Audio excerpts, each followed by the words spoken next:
வீடுகளில் இருக்கிற உங்கள் பிள்ளைகளை நீங்கள் தேவ சமூகத்தில் கொண்டு வருவதற்கு பிரயாசப்பட உங்கள் அன்பாய் அழைக்கிறேன். ஹல்லேலூயா. இப்படியாக ஒரு நாள் ஒரு நம்முடைய திருச்சபையை போல ஒரு அற்புதமான ஒரு திருச்சபை ஒரு வேக்கண்ட் லேண்ட்ல கட்டப்பட்டதான். திரளான பிள்ளைகள் அந்த கட்டப்பட்ட ஆலயத்தில் ஆண்டவரை ஆராதித்துக் கொண்டிருந்தார்களாம். எப்ப பார்த்தாலும் அந்த சபையில ஜெபம் நடந்து கொண்டே இருக்குமா. ஹல்லேலூயா. அப்படியே திரளான கூட்டம் அந்த சபைக்கு வந்துன்னு போயிருக்கிறத பார்த்துட்டு அந்த ஊர்ல ஒரு பெரிய மனுஷன், சபை மேல வெறுப்பா இருக்கிற மனுஷன், எப்படியாவது இந்த இடத்துல இந்த சபையை தூக்கிடணும் அப்படின்றதுக்காக அந்த சபைக்கு எதிர்த்தால் போலவே ஒரு ஒரு பாரை ஒன்று அவன் கட்டுகிறான்.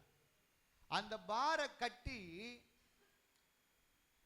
அந்த சபைக்கு வருகிறவர்கள் ஒரு பக்கம் லெஃப்ட்ல போனாங்கன்னா அதே திரளான கூட்டம் ரைட்ல போகும். இதை பார்த்த போதகர் ஒவ்வொரு நாளும் பாரப்பட்டு, ஆண்டவரே, இந்த சபை தனிமையில் இருக்கும்போது, காலியான இடம் இருக்கும்போது மக்கள் ஆரவாரத்தோடு உற்சாகமா வந்து உள்ள ஆராதிக்கிறதுக்கு எந்த தடையுமே இருக்காது. ஆனா சபைக்குள்ள எவ்வளவு கூட்டம் இருக்குதோ அதே கூட்டம் அந்த பார்க்குள்ளேயும் இருக்குது.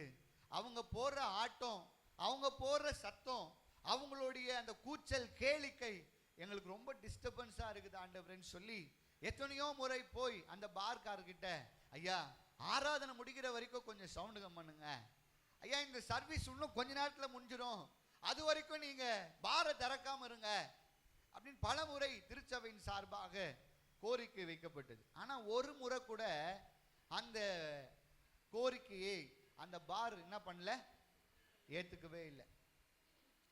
ஏத்துக்காத அந்த பார் கம்பெனி ஃபர்ஸ்ட்டை விட நம்ம பண்றது இவனை டச் பண்ணுது, பாதிக்குது அப்படின்னு சொல்லிட்டு முன்பை விட அதிகமாக என்ன பண்றாங்க, ஆஃபர்ஸ் போடுறாங்க. திரளான கூட்டம் அங்க வந்துனே இருக்குது.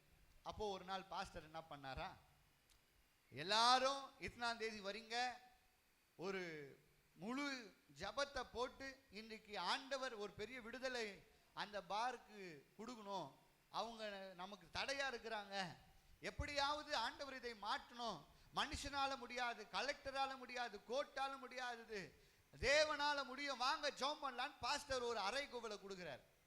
வீடுகளில் இருக்கிற உங்கள் பிள்ளைகளை நீங்கள் தேவ சமூகத்தில் கொண்டு வருவதற்கு பிரயாசப்பட உங்கள் அன்பாய் அழைக்கிறேன். ஹல்லேலூயா.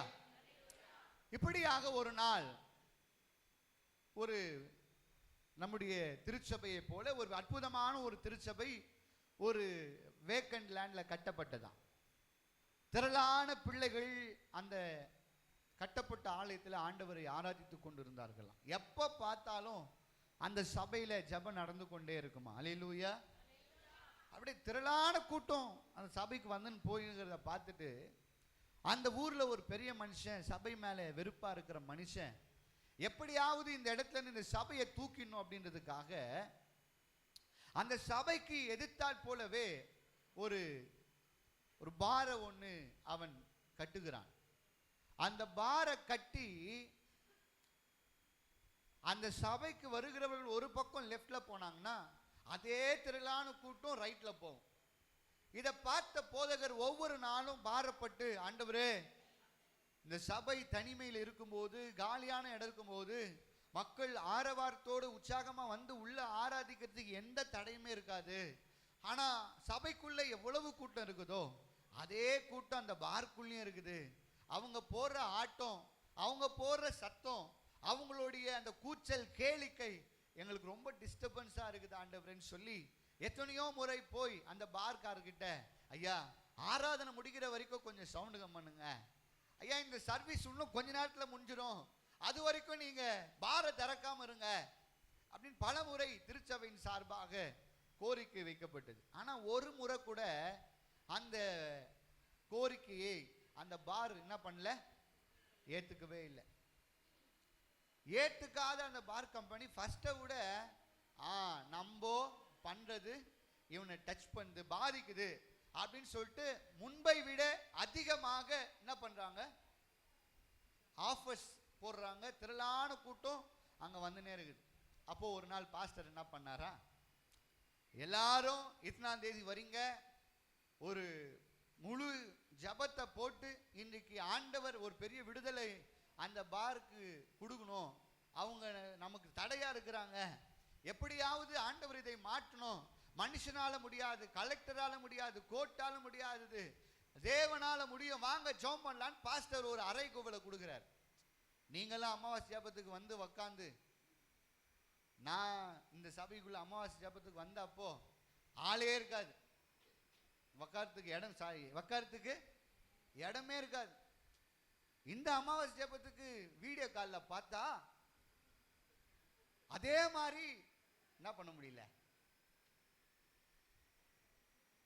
சிரிக்கிறவங்களுக்கெல்லாம் ஐயோ, வந்தவங்க சிரிக்கலாம், ஆனா நீங்க யாரும் அவங்க நெக்கில் அவங்கள பார்த்து சிரிக்கிறாங்கன்னு நினைச்சிடாதீங்க. அந்த பாஸ்டர் எல்லா அறிவிப்பையும் கொடுத்து எல்லாரும் வந்துட்டாங்க, கதவை சாத்திட்டாங்க, ஒரே ஆரவார மோளம், ஆர்ப்பரிப்போம் ஆர்ப்பரிப்போம் அப்படியே துதிக்கிறாங்க.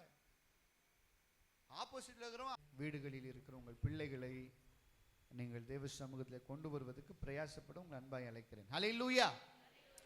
இப்படியாக ஒரு நாள் ஒரு நம்முடைய திருச்சபையை போல ஒரு அற்புதமான ஒரு திருச்சபை ஒரு வேக்கண்ட் லேண்ட்ல கட்டப்பட்டதான். திரளான பிள்ளைகள் அந்த கட்டப்பட்ட ஆலயத்தில் ஆண்டவரை ஆராதித்துக் கொண்டிருந்தார்களாம். எப்ப பார்த்தாலும் அந்த சபையில ஜெபம் நடந்து கொண்டே இருக்குமா. ஹல்லேலூயா. அப்படியே திரளான கூட்டம் அந்த சபைக்கு வந்து போயிருக்கிறத பார்த்துட்டு வீடுகளில் இருக்கிற உங்கள் பிள்ளைகளை நீங்கள் தேவ சமூகத்தில் கொண்டு வருவதற்கு பிரயாசப்பட உங்கள் அன்பாய் அழைக்கிறேன். ஹல்லேலூயா.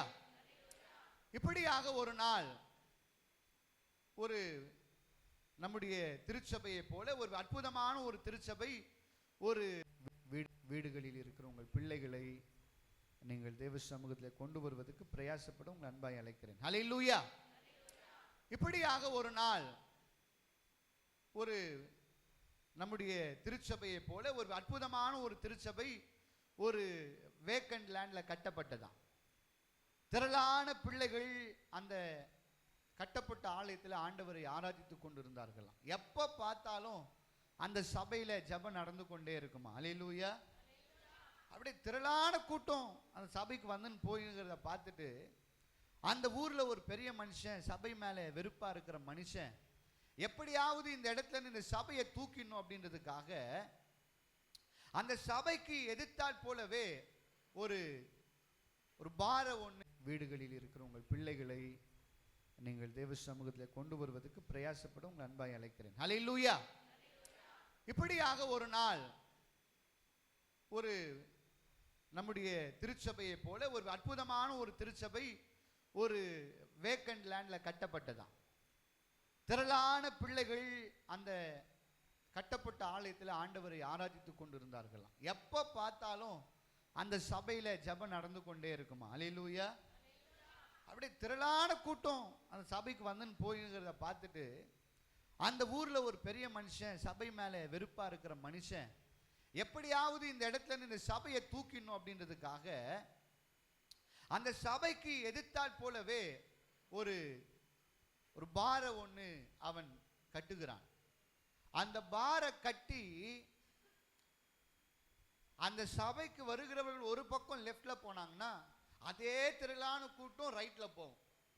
இதை பார்த்த போதகர் ஒவ்வொரு நாளும் பாரப்பட்டு, ஆண்டவரே இந்த சபை தனிமையில் இருக்கும்போது, காலியான இடம் இருக்கும்போது, மக்கள் ஆரவாரத்தோடு உற்சாகமா வந்து உள்ள ஆராதிக்கிறதுக்கு எந்த தடையுமே இருக்காது. ஆனா சபைக்குள்ள எவ்வளவு கூட்டம் இருக்குதோ அதே கூட்டம் அந்த பார்க்குள்ளேயும் இருக்குது. அவங்க போடுற ஆட்டம், அவங்க போடுற சத்தம், அவங்களுடைய அந்த கூச்சல் கேளிக்கை எங்களுக்கு ரொம்ப டிஸ்டர்பன்ஸா இருக்குது ஆண்டவரேன்னு சொல்லி எத்தனையோ முறை போய் அந்த பார்கார்கிட்ட, ஐயா ஆராதனை முடிக்கிற வரைக்கும் கொஞ்சம் சவுண்டு கம் பண்ணுங்க, ஐயா இந்த சர்வீஸ் இன்னும் கொஞ்ச நேரத்தில் முடிஞ்சிடும், அது வரைக்கும் நீங்க பார திறக்காம இருங்க அப்படின்னு பல முறை திருச்சபையின் சார்பாக கோரிக்கை வைக்கப்பட்டது. ஆனா ஒரு முறை கூட அந்த கோரிக்கையை அந்த பார் என்ன பண்ணல, ஏத்துக்கவே இல்லை.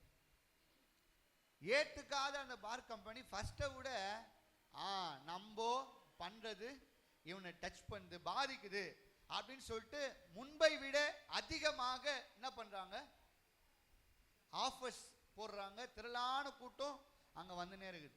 அப்போ ஒரு நாள் பாஸ்டர் என்ன பண்ணாரா, எல்லாரும் இத்தனாம் தேதி வரீங்க, ஒரு முழு ஜபத்தை போட்டு இன்னைக்கு ஆண்டவர் ஒரு பெரிய விடுதலை அந்த பாருக்கு கொடுக்கணும், அவங்க நமக்கு தடையா இருக்கிறாங்க, எப்படியாவது ஆண்டவர் இதை மாற்றணும், மனுஷனால முடியாது, கலெக்டரால முடியாது, கோர்ட்டால முடியாது, தேவனால முடியும், வாங்க ஜெபம் பண்ணலான்னு பாஸ்டர் ஒரு அறைகூவலை கொடுக்கிறார். நீங்களாம் அமாவாசை ஜபத்துக்கு வந்து உக்காந்து, நான் இந்த சபைக்குள்ள அமாவாசை ஜபத்துக்கு வந்தப்போ ஆளே இருக்காது, உக்காரத்துக்கு இடம், உக்காரத்துக்கு இடமே இருக்காது. இந்த அமாவாசை ஜபத்துக்கு வீடியோ காலில் பார்த்தா அதே மாதிரி என்ன பண்ண முடியல. சிரிக்கிறவங்களுக்கெல்லாம் ஐயோ, வந்தவங்க சிரிக்கலாம், ஆனா நீங்க யாரும் அவங்க நெக்கில் அவங்கள பார்த்து சிரிக்கிறாங்கன்னு நினைச்சிடாதீங்க. அந்த பாஸ்டர் எல்லா அறிவிப்பையும் கொடுத்து எல்லாரும் வந்துட்டாங்க, கதவை சாத்திட்டாங்க, ஒரே ஆரவார மோளம், ஆர்ப்பரிப்போம் ஆர்ப்பரிப்போம் அப்படியே துதிக்கிறாங்க. ஆப்போசிட்ல இருக்கிறவன் அதே மாதிரி சவுண்ட் வச்சு அவன் குதிக்கிறான். இங்க அந்நிய பாஷை பேசினா அங்க அவன் ஜாலியா கத்துறான், ஹூ ஹா விசில் அடிக்கிறான். ஆனாலும் விசுவாசத்துல தொய்ந்து போகாத சபை மக்கள் ஜெபம் பண்ணே இருக்கிறாங்க. கதவு திறக்கல, ஜன்னலை திறக்கல, ஆண்டவர் இன்றைக்கே ஒரு விடுதலை தரணும் ஜெபம் பண்ணே இருக்கிறாங்க. பாருங்க, உள்ள இருக்கிறவங்களுக்கு தெரியாது, ஒரு பெரிய கிளைமேட் சேஞ்ச் மாறி ஒரு பெரிய சூறாவளி வந்து அந்த ஃபாரின்ல வந்து, இது நடந்த கதை ஒரு ஃபாரின்ல, அந்த ஃபாரின்ல வந்து எல்லாமே வுட்ல தான் செஞ்சு வச்சிருப்பாங்க, தற்காலிகமாக தான், டெம்பரவரியா தான் இருக்கும், ஆனால் ஸ்ட்ராங்கா இருக்கும். அப்ப அந்த சூறாவளி காற்று எங்கிருந்து வந்ததோ இல்லையோ, கரெக்டா இந்த பாருக்கு நேரா போய் எல்லாத்தையும் என்ன பண்ணுச்சுன்னா தரை மட்டும் தகர்த்து போட்டுச்சான். உள்ள இருந்தவெல்லாம் ஆடி அசைஞ்சிட்டானா. இந்த சூறாவளி அந்த சபை கிட்ட போவாம நம்ம பார் இப்படி டேமேஜ் பண்ணிச்சே, வார் ஓனர் அடுத்த நாள் கோர்ட்டுக்கு ஒரு கம்ப்ளைண்ட் ஃபைல் பண்றாரு. என்னுடைய பார் வந்து இவ்வளோ லாஸ்ட் சந்திச்சதுக்கு காரணம் இந்த சபைக்குள்ள இருந்தவங்க ஜெபம் பண்ணதுக்கு தான் சொல்லி ஃபைல் பண்றாரு. உள்ள இருக்கிறவங்க ஜெபம் பண்ணி முடிச்சுட்டு வீட்டுக்கு போறதுக்கு வெளில வந்து பார்த்தா உள்ள வெளியில என்ன இல்லை, எல்லாம் புலம்புற சத்தம், எல்லாம் இவங்களை பார்த்து பயப்படுறாங்க. பா, இவங்க தெய்வம் வல்லமையானவர்ப்பா, எவ்வளோ பெரிய மிராக்களை செஞ்சுட்டாரு அப்படின்னு பயப்படுறாங்க. இவங்க எல்லாம் அல்லேலூயா சோத்திரம் சொல்லிட்டு போயிட்டாங்க. ஃபைல் பண்ணது ஈரிங் வந்து பாஸ்டர் கூண்டில் ஏற்றி கேட்குறாங்க விட்னஸ் பாக்ஸில், பாஸ்டர் இந்த உங்க மேல கம்ப்ளைண்ட் பண்ணவர், நீங்க சபை மக்கள் எல்லாம் ஜெபம் பண்ணதால தான் அவருடைய பார்ல இப்படி ஒரு சூறாவளி வந்து இது டேமேஜ் ஆச்சுன்னு சொல்லி இவர் சொல்றாரு, உண்மைதானா அப்படின்னு கேட்டார் ஜட்ஜ். பாஸ்டர் என்ன சொல்லியிருக்கணும், அதுக்கும் எங்களுக்கும் திருப்பி அச்சு சொல்றாரு, இந்த பாஸ்டரும் அந்த சபை மக்களும் தான் ஜெபம் பண்ணி என் பார் நாசமாயிடுச்சு, இவங்க தான் அதுக்கு நஷ்டீடு கொடுக்கணும். பாஸ்டர் நீங்க என்ன சொல்றீங்க? ஐயா, நாங்க ஜெபம் பண்ணோம், அதனால இது நடந்திருக்குமான்னு திருப்பி அவர் அச்சு வாதம் பயங்கரமா போகுது. இல்ல, எனக்கு தெரியும், அவங்க ஆராதிக்கிற தேவன் மோசமானவர், இதை செஞ்சிருப்பார், நான் நம்புறேன். பாஸ்டர் இப்ப என்ன சொல்றீங்க? பாஸ்டர் என்ன தெரியுமா சொன்னாரு, அது ஆனா எனக்கு என்ன, இது என்னெல்லாம் நடக்கல அப்படி சொல்லிட்டு வெளில வந்துட்டார். ஜட்ஜி இப்படியா ஜட்ஜ்மெண்ட் எழுதினாராம். பார்க்காரே இந்த போதகர் ஆராதிக்கிற தெய்வம் ஜெபம் பண்ணி அந்த தெய்வம் இவங்களுக்காக இப்படி செஞ்சாரு, அதனாலதான் இப்படி நஷ்டம் வந்ததுன்னு சொல்லி நம்பும்போது, இந்த பாஸ்டர் நாங்க ஜெபம் பண்ணதால இது நடக்கலன்னு சொன்னதால இந்த வழக்கு என்ன பண்றோம், இந்த வழக்குல இருந்து இந்த பாஸ்டர் இந்த சர்ச்சை என்ன பண்றோம், இன்னைக்கு நீங்களும் நானும் ஜெபம் பண்றோம், நீங்களும் நானும் சபைக்கு வரோம், நீங்களும் நானும் சொல்ற மாதிரியே ஆமென் அல்லேலூயா சொல்றோம். ஆனா இந்த கிரிய மற்ற நாள்ல என்ன பண்ணல, என்னம்மா பண்ணல தெரியல. ஐயோ, அமாவாசை ஜபத்துக்கு வந்திருக்கலாம் போல, இப்ப என்ன பண்ண போறாரு தெரியலையே. நான் சொல்றேன், உண்மையிலேயே எனக்கு அந்த வார்த்தை சொல்லக்கூடாது, ரொம்ப மன நெருடலா இருக்குது எனக்கு. இந்த சபையில வந்து வாழ்ந்தவங்க எத்தனையோ பேர், இங்க சுத்தி இருக்கிற ஆத்துமாக்கள்லாம் ரட்சிக்கப்படணும்னு எத்தனை பேர் விசுவாசிக்கிறீங்க, ஆசைப்படுறீங்க? அவ்வளவுதானா? இங்க சுத்தி இருக்கிற இந்த சபை சுத்தில இருக்கிற ஆத்துமாக்கள் எல்லாம் ரட்சிக்கப்படணும்னு எத்தனை பேர் ஆசைப்படுறீங்க? திருப்பி கேட்கிறேன், இந்த ஆலயத்தை சுத்தில இருக்கிற ஆண்டவரை அறியாத ஆத்துமாக்கள் ரட்சிக்கப்படணும்னு எத்தனை பேர் ஆசைப்படுறீங்க? திருப்பி திருப்பி கேட்கிறேன், இந்த ஆலயத்தை சுத்தில இருக்கிற ஆத்துமாக்கள் ரட்சிக்கப்படணும்னு எத்தனை பேர் ஆசைப்படுறீங்க? ஆனா போய் பேசுறீங்க. உண்மையிலே சொல்ற, நீங்க போய் பேசுறீங்க. அப்படி ஒருவேளை உங்களுக்கு உண்மையிலேயே அப்படி ஒரு ஆசை இருந்துச்சுன்னா, உபவாச ஜெப கூட்டத்தை ஆயத்தம் பண்ணி 10 பேர், அதே 10 பேர், வெள்ளிக்கிழமை ஜெபத்தை ஆயத்தப்படுத்தி அதே 10 பேர், கடைசியில் சொல்லிடக்கூடாது அடேங்கப்பா அதே 10 பேர் சொல்றாதீங்க. அமாவாசை ஜெபத்திலையும் நான் சொல்றேன், சபைக்கு வந்து அமராம நன்மை பெற்றுக்கொள்ளணும்னா முடியாது. சொல்றது உங்களுக்கு புரியுதா? நீங்க அமாவாசை ஜபத்துக்கு வராதது எனக்கு மிகப்பெரிய வேதனை. ஒருவேளை ஒரு இந்த எண்ணம் இருந்திருக்குன்னா இதை மாத்திருங்க. பாஸ்டரு ஆப்பிரிக்காவுக்கு போயிட்டாரு, பாஸ்டர் அம்மா தான் இங்கேருந்து நடத்துறாங்க, அதனால பாஸ்டருக்கு தெளிவா போகுது அப்படின்லாம் நீங்க நினைக்காதீங்க. பாஸ்டர் அம்மாவோ அடுத்த பாஸ்டர் யார் வந்தாலும் ஆராதனைன்னா எல்லாரும் இருக்கணும். ஆமென் சொல்லுங்களேன். இதுலயே நம்ம சரியா இல்லை, இதுலயே அப்புறம் ஏசு நேசிக்கிறார் வெளில சொல்லி ஒரு பிரயோஜனமும் இல்லை. சொல்றது உங்களுக்கு விளங்குதா?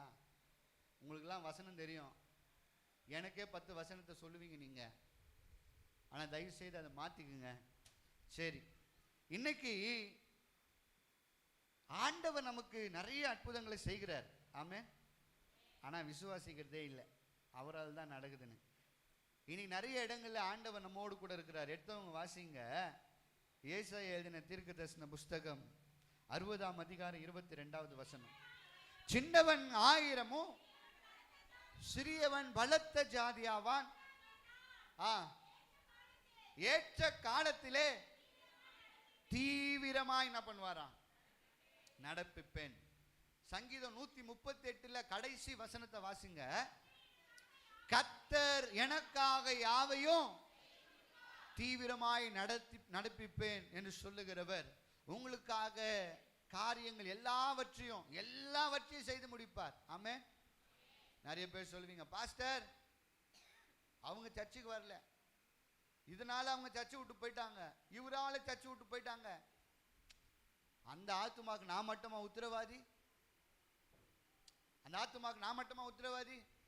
இல்ல, நீங்களும் தான். அவங்க சர்ச்சு உள்ள வந்து ஜெபம் பண்ணி ஒரு நன்மை நடக்கலையாம் பாஸ்டர், உங்க மேல பவர் இல்ல, ஃபயர் இல்ல. நான் சொல்றேன், வேதம் சொல்லுகிறது, அவர் நாமத்தின் மேல விசுவாசம் உள்ளவர்களாய் அவர் பிள்ளைகள் ஆகும்படி அதிகாரம் கொடுக்கிறார். ஒரு காரியம் இருந்தாலும் அவர் நாமத்தினால எதை கேட்டாலும், அந்நிய பாஷை பேசினாதான் தருவாரா? அது ஒரு வரம், கிஃப்ட். அது வாஞ்சிக்கிறவங்களுக்கு ஊற்றப்படும். அப்புறம் ஆண்டவர் உங்களை ஆசீர்வதிப்பார். என் அன்பு இறை மக்களே, அப்படின்னாதான் வல்லமையா? இயேசு நேசிக்கிறாருன்னு அதை கொண்டும் கர்த்தர் செய்வார்.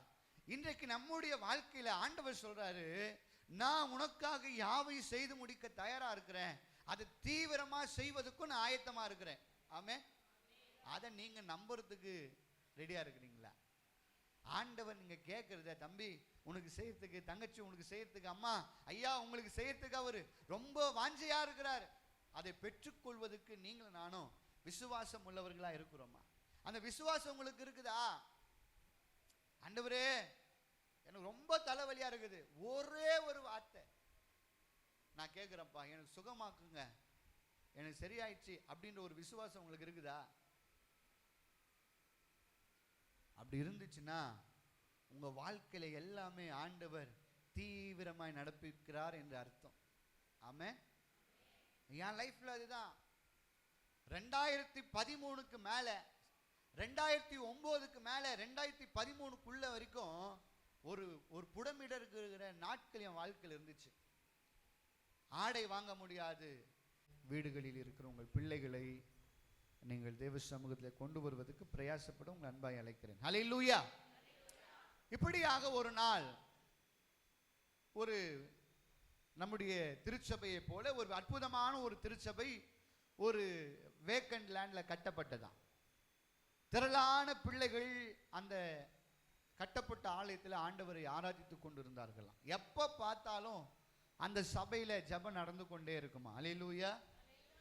அப்படியே திரளான கூட்டம் அந்த சபைக்கு வந்து போயிருக்கிறத பார்த்துட்டு அந்த ஊர்ல ஒரு பெரிய மனுஷன், சபை மேல வெறுப்பா இருக்கிற மனுஷன், எப்படியாவது இந்த இடத்துல இந்த சபையை தூக்கிடணும் அப்படின்றதுக்காக அந்த சபைக்கு எதிர்த்தாற் போலவே ஒரு ஒரு பாரை ஒன்று அவன் கட்டுகிறான். அந்த பாரை கட்டி அந்த சபைக்கு வருகிறவர்கள் ஒரு பக்கம் லெஃப்ட்ல போனாங்கன்னா அதே திரளான கூட்டம் ரைட்ல போகும். இதை பார்த்த போதகர் ஒவ்வொரு நாளும் பாரப்பட்டு, ஆண்டவரே இந்த சபை தனிமையில் இருக்கும்போது, காலியான இடம் இருக்கும்போது மக்கள் ஆரவாரத்தோடு உற்சாகமா வந்து உள்ள ஆராதிக்கிறதுக்கு எந்த தடையுமே இருக்காது. ஆனா சபைக்குள்ள எவ்வளவு கூட்டம் இருக்குதோ அதே கூட்டம் அந்த பார்க்குள்ளேயும் இருக்குது. அவங்க போடுற ஆட்டம், அவங்க போடுற சத்தம், அவங்களுடைய அந்த கூச்சல் கேளிக்கை எங்களுக்கு ரொம்ப டிஸ்டர்பன்ஸா இருக்குது ஆண்டவரேன்னு சொல்லி எத்தனையோ முறை போய் அந்த பார்கார்கிட்ட, ஐயா ஆராதனை முடிக்கிற வரைக்கும் கொஞ்சம் சவுண்டு கம் பண்ணுங்க, ஐயா இந்த சர்வீஸ் இன்னும் கொஞ்ச நேரத்தில் முடிஞ்சிடும், அது வரைக்கும் நீங்க பாரை திறக்காம இருங்க அப்படின்னு பல முறை திருச்சபையின் சார்பாக கோரிக்கை வைக்கப்பட்டது. ஆனா ஒரு முறை கூட அந்த கோரிக்கையை அந்த பார் என்ன பண்ணல, ஏத்துக்கவே இல்லை. ஏத்துக்காத அந்த பார் கம்பெனி ஃபர்ஸ்ட்டை விட நம்ம பண்றது இவனை டச் பண்ணுது, பாதிக்குது அப்படின்னு சொல்லிட்டு முன்பை விட அதிகமாக என்ன பண்றாங்க, ஆஃபர்ஸ் போடுறாங்க. திரளான கூட்டம் அங்க வந்துனே இருக்குது.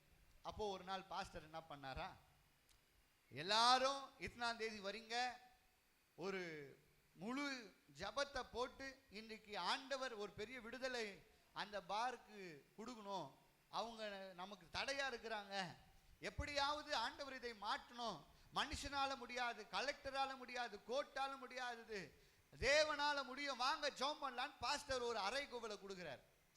நீங்களாம் அமாவாசை ஜபத்துக்கு வந்து உக்காந்து, நான் இந்த சபைக்குள்ள அமாவாசை ஜபத்துக்கு வந்தப்போ ஆளே இருக்காது, உக்காரத்துக்கு இடம், உக்காரத்துக்கு இடமே இருக்காது. இந்த அமாவாசை ஜபத்துக்கு வீடியோ காலில் பார்த்தா அதே மாதிரி என்ன பண்ண முடியல, சிரிக்கிறவங்களுக்கெல்லாம் ஐயோ, வந்தவங்க சிரிக்கலாம், ஆனா நீங்க யாரும் அவங்க நெக்கில் அவங்கள பார்த்து சிரிக்கிறாங்கன்னு நினைச்சிடாதீங்க. அந்த பாஸ்டர் எல்லா அறிவிப்பையும் கொடுத்து எல்லாரும் வந்துட்டாங்க, கதவை சாத்திட்டாங்க, ஒரே ஆரவார மோளம், ஆர்ப்பரிப்போம் ஆர்ப்பரிப்போம் அப்படியே துதிக்கிறாங்க. ஆப்போசிட்ல இருக்கிறவன் அதே மாதிரி சவுண்ட் வச்சு அவன் குதிக்கிறான். இங்க அந்நிய பாஷை பேசினா அங்க அவன் ஜாலியா கத்துறான், ஹூ ஹா விசில் அடிக்கிறான்.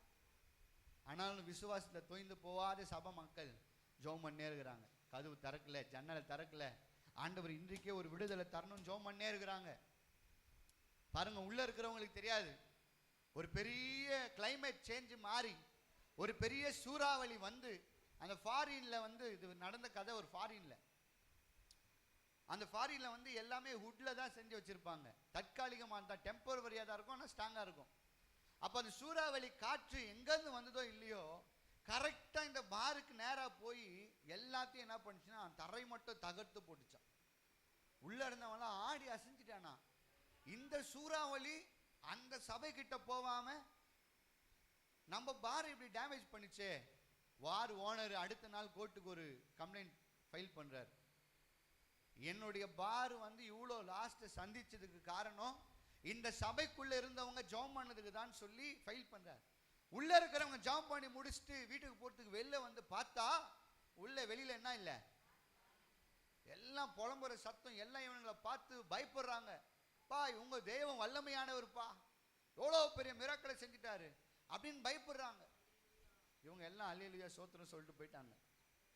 ஃபைல் பண்ணது இயரிங் வந்து பாஸ்டர் கூண்டில் ஏற்றி கேட்குறாங்க விட்னஸ் பாக்ஸில், பாஸ்டர் இந்த இந்த உங்கள் மேலே கம்ப்ளைண்ட் பண்ணவர் நீங்கள் சபை மக்கள் எல்லாம் ஜோம் பண்ணதால தான் அவருடைய பாரில் இப்படி ஒரு சூறாவளி வந்து இது டேமேஜ் ஆச்சுன்னு சொல்லி இவர் சொல்கிறாரு, உண்மைதானா அப்படின்னு கேட்டார் ஜட்ஜு. பாஸ்டர் என்ன சொல்லியிருக்கணும்? அதுக்கும் எங்களுக்கும் திருப்பி அச்சு சொல்றாரு, இந்த பாஸ்டரும் அந்த சபை மக்களும் தான் ஜோம் பண்ணி என் பார் நாசமாயிடுச்சு, இவங்க தான் அதுக்கு நஷ்டீடு கொடுக்கணும். பாஸ்டர் நீங்க என்ன சொல்றீங்க? ஐயா நாங்க ஜோம் பண்ணோம், அதனால இது நடந்திருக்குமான்னு திருப்பி அவர் அச்சு வாதம் பயங்கரமா போகுது. இல்ல எனக்கு தெரியும், அவங்க ஆராதிக்கிற தேவன் மோசமானவர், இதை செஞ்சிருப்பார் நான் நம்புறேன். பாஸ்டர் இப்ப என்ன சொல்றீங்க? பாஸ்டர் என்ன தெரியுமா சொன்னாரு? அது ஆனா எனக்கு என்ன, இது என்னெல்லாம் நடக்கல அப்படி சொல்லிட்டு வெளில வந்துட்டார். ஜட்ஜி இப்படியா ஜட்ஜ்மெண்ட் எழுதினாராம். பார்க்காரே இந்த போதகர் ஆராதிக்கிற தெய்வம் ஜோம் பண்ணி அந்த தெய்வம் இவங்களுக்காக இப்படி செஞ்சாரு, அதனாலதான் இப்படி நஷ்டம் வந்ததுன்னு சொல்லி நம்பும்போது, இந்த பாஸ்டர் நாங்க ஜோம் பண்ணதால இது நடக்கலன்னு சொன்னதால இந்த வழக்கு என்ன பண்றோம்? இந்த வழக்குல இருந்து இந்த பாஸ்டர் இந்த சர்ச்சை என்ன பண்றோம்? இன்னைக்கு நீங்களும் நானும் ஜெபம் பண்றோம், நீங்களும் நானும் சபைக்கு வரோம், நீங்களும் நானும் சொல்ற மாதிரியே ஆமென் அல்லேலூயா சொல்றோம். ஆனா இந்த கிரிய மற்ற நாள்ல என்ன பண்ணல, நம்ம பண்ணல தெரியல. ஐயோ அமாவாசை ஜபத்துக்கு வந்திருக்கலாம் போல, இப்ப என்ன பண்ண போறாரு தெரியலையே. நான் சொல்றேன், உண்மையிலேயே எனக்கு அந்த வார்த்தை சொல்லக்கூடாது, ரொம்ப மன நெருடலா இருக்குது எனக்கு. இந்த சபையில வந்து வாழ்ந்தவங்க எத்தனையோ பேர், இங்க சுத்தி இருக்கிற ஆத்துமாக்கள்லாம் ரட்சிக்கப்படணும்னு எத்தனை பேர் விசுவாசிக்கிறீங்க, ஆசைப்படுறீங்க? அவ்வளவுதானா? இங்க சுத்தி இருக்கிற இந்த சபையை சுத்தில இருக்கிற ஆத்துமாக்கள் எல்லாம் ரட்சிக்கப்படணும்னு எத்தனை பேர் ஆசைப்படுறீங்க? திருப்பி கேட்கிறேன், இந்த ஆலயத்தை சுத்தில இருக்கிற ஆண்டவரை அறியாத ஆத்துமாக்கள் ரட்சிக்கப்படணும்னு எத்தனை பேர் ஆசைப்படுறீங்க? திருப்பி திருப்பி கேட்கிறேன், இந்த ஆலயத்தை சுத்தில இருக்கிற ஆத்துமாக்கள் ரட்சிக்கப்படணும்னு எத்தனை பேர் ஆசைப்படுறீங்க? ஆனா பொய் பேசுறீங்க. உண்மையிலே சொல்ல நீங்க பொய் பேசுறீங்க. அப்படி ஒருவேளை உங்களுக்கு உண்மையிலேயே அப்படி ஒரு ஆசை இருந்துச்சுன்னா, உபவாச ஜெப கூட்டத்தை ஆயத்தம் பண்ணி 10 பேர், அதே 10 பேர், வெள்ளிக்கிழமை ஜெபத்தை ஆயத்தப்படுத்தி அதே 10 பேர், கடைசியில் சொல்லிடக்கூடாது அடேங்கப்பா அதே 10 பேர் சொல்றாதீங்க. அமாவாசை ஜெபத்திலையும் நான் சொல்றேன், சபைக்கு வந்து அமராம நன்மை பெற்றுக்கொள்ளணும்னா முடியாது. சொல்றது உங்களுக்கு புரியுதா? நீங்க அமாவாசை ஜபத்துக்கு வராதது எனக்கு மிகப்பெரிய வேதனை. ஒருவேளை ஒரு இந்த எண்ணம் இருந்திருக்குன்னா இது மாத்திருங்க. பாஸ்டரு ஆப்பிரிக்காவுக்கு போயிட்டாரு, பாஸ்டர் அம்மா தான் இங்கேருந்து நடத்துறாங்க, அதனால பாஸ்டருக்கு தெளிவா போகுது அப்படின்லாம் நீங்க நினைக்காதீங்க. பாஸ்டர் அம்மாவோ அடுத்த பாஸ்டர் யார் வந்தாலும் ஆராதனைன்னா எல்லாரும் இருக்கணும். ஆமென் சொல்லுங்களேன். இதுலயே நம்ம சரியா இல்லை, இதுலயே அப்புறம் ஏசு நேசிக்கிறார் வெளில சொல்லி ஒரு பிரயோஜனமும் இல்லை. சொல்றது உங்களுக்கு விளங்குதா? உங்களுக்கெல்லாம் வசனம் தெரியும், எனக்கே 10 வசனத்தை சொல்லுவீங்க நீங்க, ஆனா தயவு செய்து அதை மாத்திக்குங்க. சரி, இன்னைக்கு ஆண்டவர் நமக்கு நிறைய அற்புதங்களை செய்கிறார், ஆமென். ஆனா விசுவாசிக்கிறதே இல்லை, அவரால் தான் நடக்குதுன்னு. இன்னைக்கு நிறைய இடங்கள்ல ஆண்டவர் நம்மோடு கூட இருக்கிறார். எடுத்தவங்க வாசிங்க, ஏசாயா எழுதின தீர்க்கதரிசன புஸ்தகம் 60ஆம் அதிகாரம் 22வது வசனம். சின்னவன் 1000 சிறியவன் பலத்த ஜாதியாவான். ஏற்ற காலத்திலே தீவிரமாய் என்ன பண்ணுவாராம்? நடப்பிப்பேன். சங்கீதம் 138 கடைசி வசனத்தை வாசிங்க. கர்த்தர் எனக்காக யாவையும் தீவிரமாய் நடப்பிப்பேன் என்று சொல்லுகிறவர் உங்களுக்காக காரியங்கள் எல்லாவற்றையும் செய்து முடிப்பார். ஆமென். நிறைய பேர் சொல்லுவீங்க, பாஸ்டர் அவங்க சர்ச்சுக்கு வரல, இதனால அவங்க சர்ச்சை விட்டு போயிட்டாங்க, இவரால சர்ச்சை விட்டு போயிட்டாங்க. அந்த ஆத்துமாக்கு நான் மட்டுமா உத்தரவாதி? அந்த ஆத்துமாக்கு நான் மட்டுமா உத்தரவாதி? இல்ல, நீங்களும் தான். அவங்க சர்ச்சு உள்ள வந்து ஜெபம் பண்ணி ஒரு நன்மையும் நடக்கலையாம் பாஸ்டர். உங்க மேல பவர் இல்ல, ஃபயர் இல்ல. நான் சொல்றேன், வேதம் சொல்லுகிறது, அவர் நாமத்தின் மேல விசுவாசம் உள்ளவர்களாய் அவர் பிள்ளைகள் ஆகும்படி அதிகாரம் கொடுக்கிறார். ஒரு காரியம் இருந்தாலும் அவர் நாமத்தினால எதை கேட்டாலும், அந்நிய பாஷை பேசினாதான் தருவாரா? அது ஒரு வரம், கிஃப்ட். அது வாஞ்சிக்கிறவங்களுக்கு ஊற்றப்படும். அப்புறம் ஆண்டவர் உங்களை ஆசீர்வதிப்பார். என் அன்பு இறை மக்களே, அப்படின்னாதான் வல்லமையா? இயேசு நேசிக்கிறாருன்னு அதை கொண்டும் கர்த்தர் செய்வார். இன்றைக்கு நம்முடைய வாழ்க்கையில ஆண்டவர் சொல்றாரு, நான் உனக்காக யாவையும் செய்து முடிக்க தயாரா இருக்கிறேன், அதை தீவிரமா செய்வதற்கும் நான் ஆயத்தமா இருக்கிறேன். ஆமென். அதை நீங்க நம்புறதுக்கு ரெடியா இருக்கிறீங்களா? ஆண்டவர் நீங்க கேட்கறத, தம்பி உனக்கு செய்யறதுக்கு, தங்கச்சி உனக்கு செய்யறதுக்கு, அம்மா ஐயா உங்களுக்கு செய்யறதுக்கு அவரு ரொம்ப வாஞ்சையா இருக்கிறார். அதை பெற்றுக்கொள்வதற்கு நீங்களும் நானும் விசுவாசம் உள்ளவர்களா இருக்கிறோமா? அந்த விசுவாசம் உங்களுக்கு இருக்குதா? ஆண்டவரே எனக்கு ரொம்ப தலைவலியா இருக்குது, ஒரே ஒரு வார்த்தை நான் கேட்கிறேன்ப்பா, எனக்கு சுகமாக்குங்க, எனக்கு சரியாயிடுச்சு அப்படின்ற ஒரு விசுவாசம் உங்களுக்கு இருக்குதா? அப்படி இருந்துச்சுன்னா உங்க வாழ்க்கையில எல்லாமே ஆண்டவர் தீவிரமாய் நடப்பிக்கிறார் என்று அர்த்தம். ஆமென். என் லைஃப்ல அதுதான். 2013க்கு மேல, 2009க்கு மேல, 2013க்குள்ள வரைக்கும் ஒரு புடமிடஇருக்கிற நாட்கள் என் வாழ்க்கையில் இருந்துச்சு. ஆடை வாங்க முடியாது, தேவையானதை அனுபவிக்க முடியாது. ஆனா 2013க்கு மேல